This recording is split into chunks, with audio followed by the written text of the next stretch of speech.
दिव्यात नालेसफाई फोड धरली असून पहिल्याच पावसात नागरिकांच्या घरात पावसाचे पाणी शिरले आहे। दिव्यातील मातोश्री नगर, गणेश नगर, बेडेकर नगर अशा अनेक ठिकाणच्या चाळीमध्ये पाणी शिरलेले पाहायला मिळाले।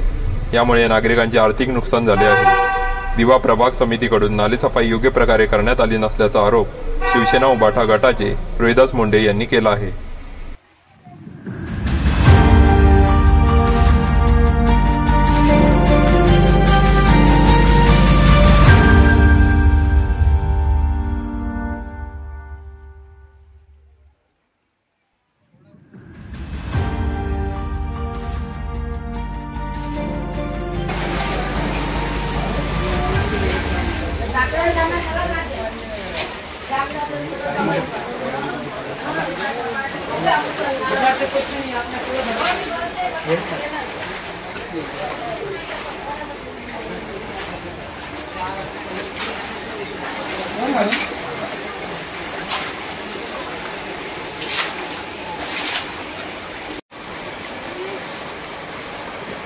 ठाणे महानगरपालिकेच्या हद्दीत आपण कित्येक दिवस सांगतो की दिवा विभागातील नालेसफाई होत नाही।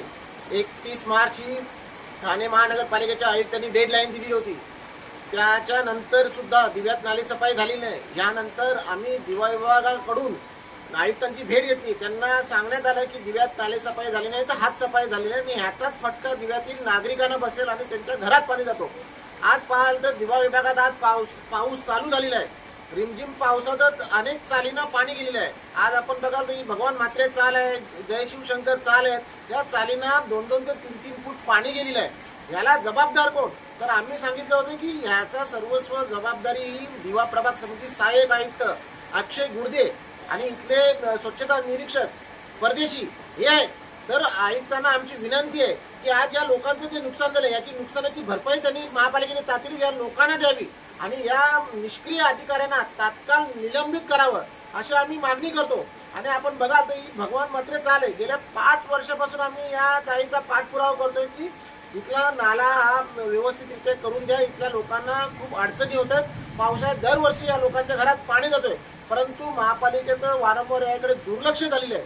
त्याच्यामुळे इथे तातडीने महापालिकेने उपाययोजना करावी आणि इथल्या नाला तात्काळ काढून इथल्या लोकांना रहिवाशांना दिलासा द्यावा हीच विनंती।